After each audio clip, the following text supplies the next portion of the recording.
This is Power 98.7. And now you're listening to Power Talk with Mbuyiseni Ndlozi, 9 a.m. to midday, taking your calls on 0861 987 000.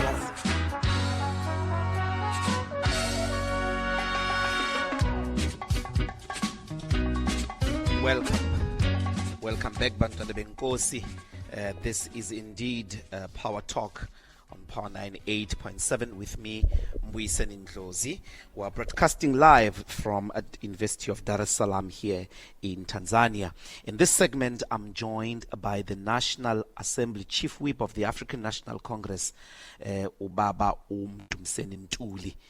Welcome to Power Talk, and thanks indeed for joining us. Good morning, Mbuyiseni. Good morning to the listeners of Power FM, and thank you very much for hosting us. Ngosi, and then also the DA Finance Spokesperson, Dr. Mark Burke. Dr. Mark, welcome to Power Talk, and thanks indeed for joining us. It's good to be with you. Thank you. Let me start with you, Dr. Burke. Are you supporting the budget that is going to be presented today? We'll have to wait and see, Dr. Ndlozi, what the budget says when the minister tables it a bit later today. We're going into the lockup in about 45 minutes from now. But I would say that broadly the indications given to us to this point is positive. The main things that we've been asking for, such as no VAT increases, no personal income tax increases directly or corporate tax increases, shouldn't feature in there, and the infrastructure investment should be protected. And perhaps most importantly, we need to do a comprehensive spending review, and we hope that the minister will give us some detail on how that will be conducted so that we can unlock efficiencies within our current spending and add those funds back to the budget, including things like a ghost audit, the ghost employee audit. So in broad strokes, it looks like we will be able to find a way to support the budget, and as a responsible partner in the GNU, that is what our intentions are. And if just as some kind of anticipation, what are the key things, if presented, might make you reject the budget? Well, let's start with a VAT increase. That would be completely unpalatable to us and to South Africans at this point. And at the same time, as we've mentioned, there can't be direct increases in personal income tax. Corporate tax is already uncompetitive in South Africa, 27% versus the OECD average of 21%. And at the same time, borrowing can't increase, and that's not because we're trying to constrain the fiscus, but because 22 rand out of every 100 spent at the moment goes towards servicing our debt. And the levels of debt have become unsustainable. And so the concern for us would be on increased taxation, increased debt. But at maybe the last thing to say that would be very important for us to figure out here is we can't keep going down the path of more and more government expenditure without critical, responsible questions being asked about that expenditure. And it would be really important for the DA to see a firm commitment on how that is going to look and where we're going to find inefficiency and start cutting back at it so that we can serve society with the critical things we all agree that we do need. In the last negotiations, part of what may have been conditions set by the DA, if you could perhaps speak to these conditions. I'm thinking here, for instance, of questions like the Bella Bill, the Bella Act now, that had been one of those things that you would have said is a condition for supporting a fiscal arrangement or a budget, as it were. Have you abandoned some of those conditions beyond VAT? I think the framing of that question is problematic in a number of fronts. The first bit is that it's entirely misinformation that Bella was ever part of the conversation. There were, of course, other considerations as opposed to conditions, and those considerations included things like liberalizing our ports so that they could become more efficiently run, perhaps by devolving them. There were things around expropriation being a deterrent to investment. And we could freely admit that some of those issues would have caused concerns for parties in the GNU, but that's what a robust conversation is about. Bella, however, was never part of that. The second part to answer your question is, while you refer to them as conditions, they were considerations. We had indicated with an open countenance and an open mindset to our counterparts what are the things that we believe will get the economy going, and how can we attain those, and what would we have to be able to trade on to attain those. but I always think of Erasmus' example of taking the rules off the table for the purpose of figuring out what you could do in rugby, and then one by one adding the rules back in and see if you can still attain the same outcome. And it's very unfair to then say that he would have played rugby outside of the rules when his game on the day is always within the rules. And so I think to look at the considerations as part of a negotiation process as conditions for finding agreement is not a fair reflection. I do think we should look at who were the parties that voted against this VAT increase on the day and who were the parties that supported it. And from that perspective, the record speaks for itself. But you would agree, and thanks for the clarification, that when it came to VAT, it was not a consideration, it was nonetheless a condition. And it is in that spirit, perhaps, that I thought that it was not just the only condition, as it were. And maybe you could clarify then that distinction between a condition and a consideration. Well, in fact, I think that's an excellent example. Even on VAT, there were dissenting and supporting voices even within the DA. But on VAT, we indicated from an open perspective if that was absolutely the last hill that the ANC needed to die on for their perception of power or something else, then, if we could get the reforms that got the economy going, and if that VAT increase was temporary in nature and removable after a year, then we would be willing to consider that option at least. But again, it's a consideration as opposed to a condition. And I think it's an unfortunate framing that juxtaposes two parties against each other where we do want to find agreement with our partners. So I think even your example now that you mentioned, the very nature of the agreement or the documents exchange that's now in the public realm indicates that even that variable, which is massively indigestible to us, a VAT increase of whatever duration, was a consideration that we were willing to at least hear opinions on and include in our conversation. I think it's this concept of talking about talks, preconditions for finding a negotiated settlement that often gets in the way of parties finding each other. And I think even as we look at the world today and at the moment, it's far more important in my mind to try and find common ground than, red line, hard line positions. Okay. And just the final question, Dr. Burke, some public sentiment regarding the absence, as it were, of the state president in the House today, something that has not been seen before due to his visit in Washington, D.C. Is the DA worried about that, that it sort of puts the sitting today at, less serious level in the consideration of the executive? You're asking all the hard questions. The difficulty is, of course, both the president and the deputy president is absent today. But it'd be amiss of me to not also acknowledge that our leader is in the U.S. trying to salvage agri-trade with the U.S. as we speak. I think the reality is we've got effectively budget 1.3, and I say 1.3 as opposed to 3.0 because it's not patently different from what we had all agreed, except, of course, now that these tax increases no longer feature in it and infrastructure investment should be protected, we hope. The fact is it's a third attempt at this thing, and it might now lose some of the stature that would have been associated with the process in the past. But I think what South Africans have got in exchange, perhaps for the absence of our president and our deputy president, is thorough discourse on the budget, which is perhaps the most important policy instrument at any government's disposal. And I think all of this has happened in a background where no party holds an outright majority, and I've seen across parties really constructive engagement on the budget. So yes, there might have been a cost because it's now the third attempt and we're losing out on the president and the deputy president, but I think the gain here for democracy and for South Africa has been exponentially more. Dr. Burke, DA Finance Spokesperson. Thanks deeply and good luck in the House today. Thank you. Babu Mdumiseni, will the budget pass today? Will the ANC be supporting, well, not pass, but will the ANC be supporting its finance minister today?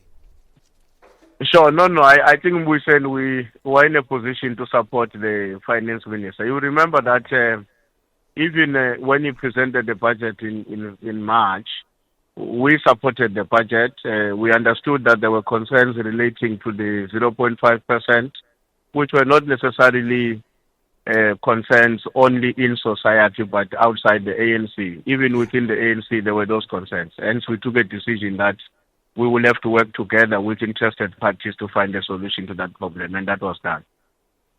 Okay, and I mean, I suppose here that the obvious question is, has the GNU reset in light of the two moments of attempt on passing the budget?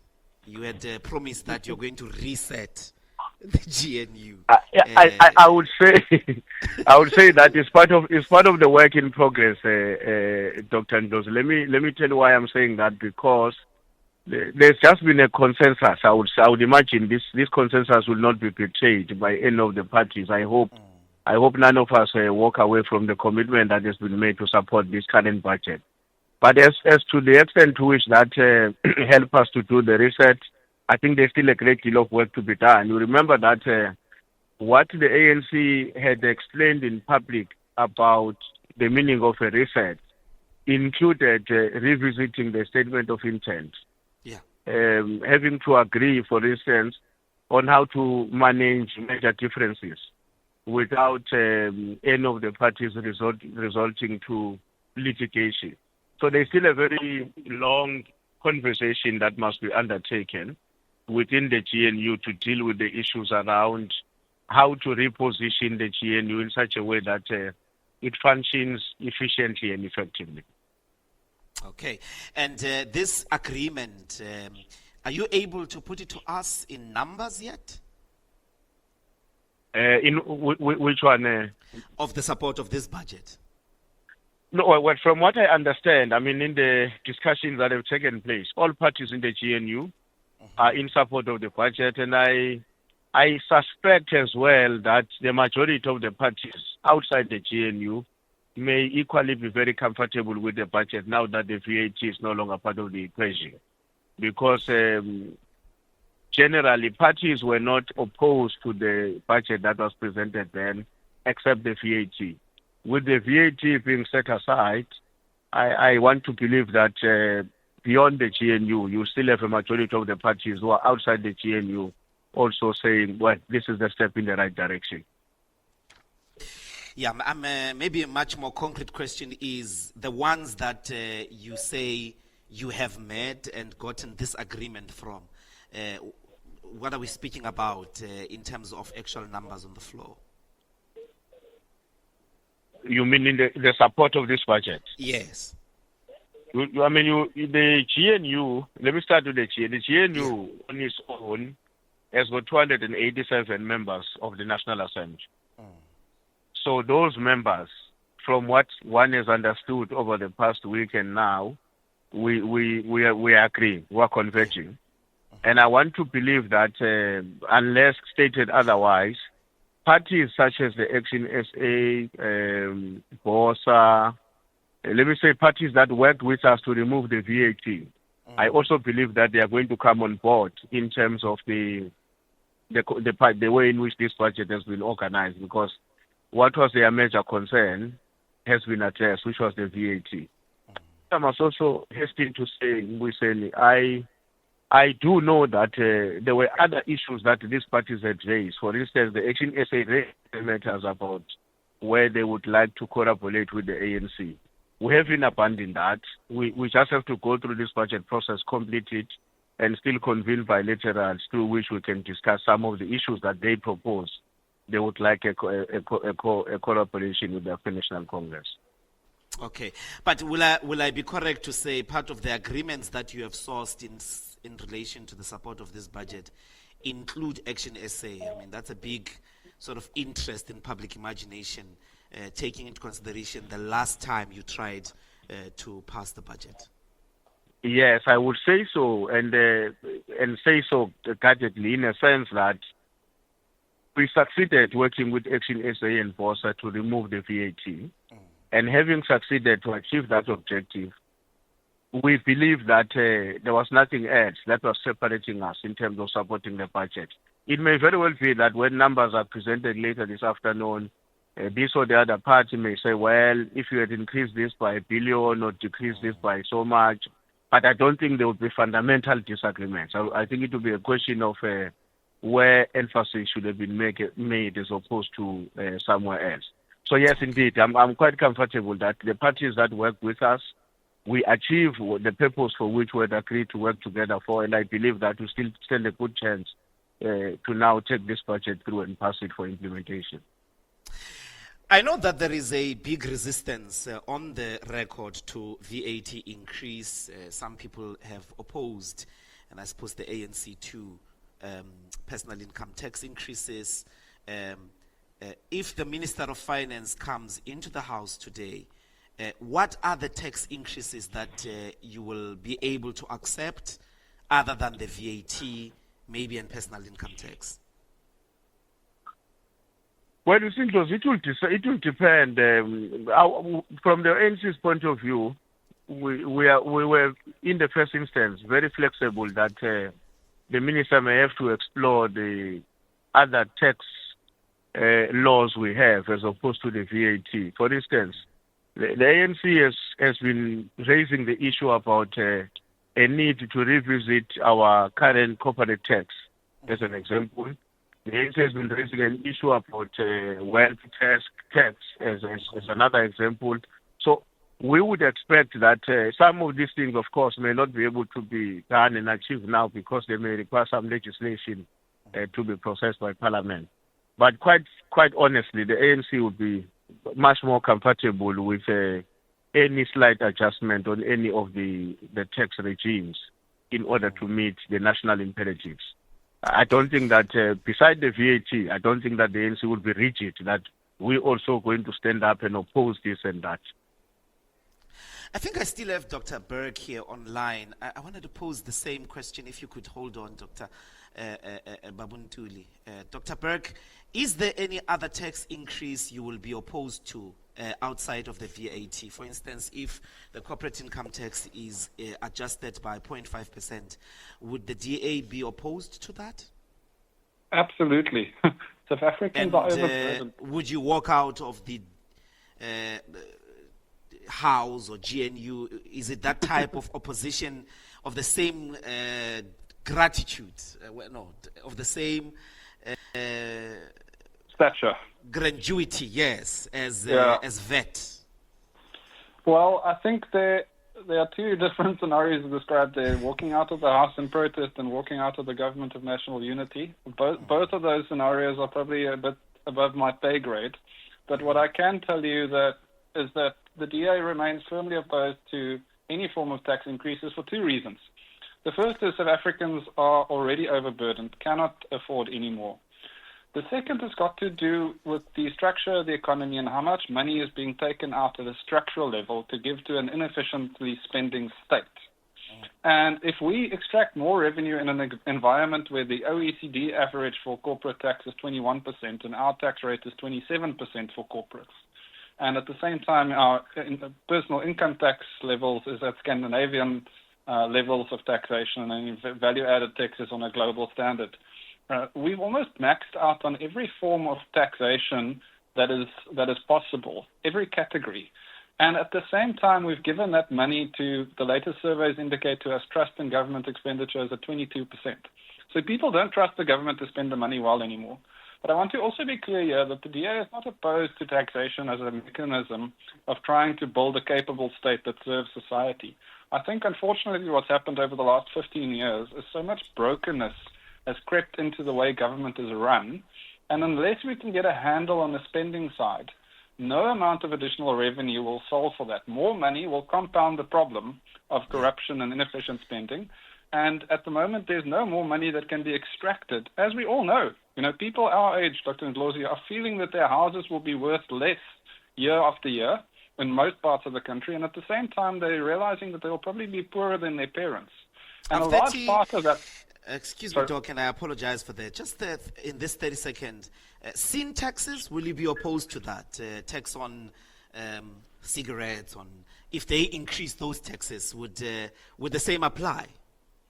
It's a good question. We'll have to look at what the budget actually proposes today. I would indicate that, the likes of sin taxes and the marginal increases there just don't add that much to the fiscus. Okay. If it's anything less than a couple of billion rand, then it's almost like a red herring conversation. Yes, of course, it'll be more expensive for people in the Cape to buy wine and people to buy beer elsewhere in the country. But, I'm not saying we'll support it per se. I'm just saying that we wouldn't derail the national conversation on the fiscus for something as relatively negligible as sin taxes. Okay. Thank you both, National Assembly Chief Whip of the African National Congress, Mdumiseni Ndlozi, and DA Finance Spokesperson, Dr. Mark Burke. Thank you both, and good luck in the House today. Thank you very much. Thanks for that. Thanks. Thank you. It's time for the headlines here on Power Talk with me, Mbuyiseni Ndlozi. I'm going to take the headlines with Nyaka Lotte.